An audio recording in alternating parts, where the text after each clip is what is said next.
महाराष्ट्र की राजनीति में छगन भुजबल एक ऐसा नाम है जो दर्शकों से चर्चा में बने हुए हैं। अब एक बार फिर उनकी सियासी वापसी ने हलचल मचा दी। देवेंद्र फडणवीस की अगुवाई वाली सरकार में उन्हें दोबारा मंत्री पद दिया गया। ये वापसी सिर्फ एक पद नहीं बल्कि राजनीति के रूप से एक बड़ा संकेत है। उन्हें खाद्य और आपूर्ति विभाग की जिम्मेदारी सौंपी गई, जो न केवल प्रशासनिक रूप से अहम है बल्कि आगामी चुनावों को लेकर भी एक रणनीतिक फैसला माना जा रहा है। छगन भुजबल लंबे समय से महाराष्ट्र की राजनीति में सक्रिय हैं। वो शिवसेना से अपनी शुरुआत कर एनसीपी तक का सफर कर चुके हैं। पिछले साल दिसंबर में उन्हें मंत्रिमंडल से हटा दिया गया, जिसके बाद उन्हें समर्थकों में मायूसी फैल गई। लेकिन इस बार उनकी वापसी ने एक बार फिर उन्हें सुर्खियों में ला दिया। उनके समर्थक इसे वापसी का सुनहरा मौका मान रहे। ये कदम न केवल उनके राजनीतिक कद को मजबूत करता है बल्कि आने वाले चुनावों में ओबीसी समुदाय के समर्थन को भी साधने की कोशिश है। भुजबल को इस बार जो मंत्रालय दिया गया वो केवल एक प्रशासनिक विभाग नहीं बल्कि एक रणनीतिक मोर्चा भी है। खाद्य और नागरिक आपूर्ति विभाग सीधे आम जनता से जुड़ा हुआ है। राशन प्रणाली, खाद्य वितरण, पीडीएस जैसी योजनाओं के तहत राज्य सरकार की छवि जनता के बीच बनती है। इस विभाग की जिम्मेदारी देना साफ दिखाता है कि सरकार उन्हें भरोसेमंद और अनुभवी चेहरा मानती है जो जमीनी स्तर पर काम कर सकता है। साथ ही ये विभाग महंगाई के मुद्दे पर भी जनता को राहत देने के लिए अहम भूमिका निभाता है।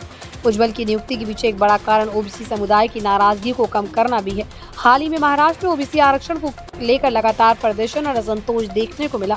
भुजबल खुद एक प्रमुख ओबीसी नेता है और उनकी नियुक्ति सरकार की ओर से एक सियासी संदेश भी है कि ओबीसी समाज को सरकार में प्रतिनिधित्व दिया गया। स्थानीय निकाय चुनाव नजदीक है और ऐसे में समुदाय को साथ रखने के लिए ये निर्णय बहुत सोच समझ कर लिया गया।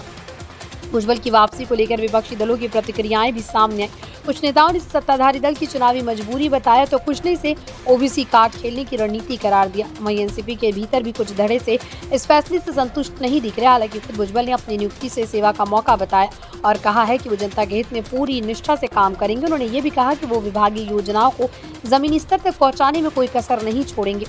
छगन भुजबल अब उस मोर्चे पर हैं जहां उन्हें जनता की रोजमर्रा की जरूरतों को ध्यान में रखते हुए नीतियां लागू करनी होंगी।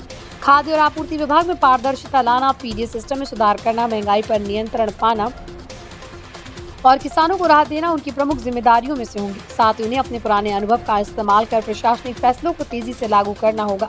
ये भी देखना दिलचस्प होगा क्या वो आने वाले समय में अपनी राजनीतिक पकड़ को और मजबूत कर पाते हैं। छगन भुजबल की ये वापसी राजनीति में केवल एक मंत्री बनने तक सीमित नहीं, ये एक अनुभवी नेता की नई पारी का आगाज है जिसमें उनके अनुभव और जनाधार का फायदा उठाया जाएगा। देवेंद्र फडणवीस सरकार ने उन्हें फिर से जिम्मेदारी देकर चुनावी बिसात पर एक चाल चली जिससे ओबीसी वर्ग को साधा जा सके।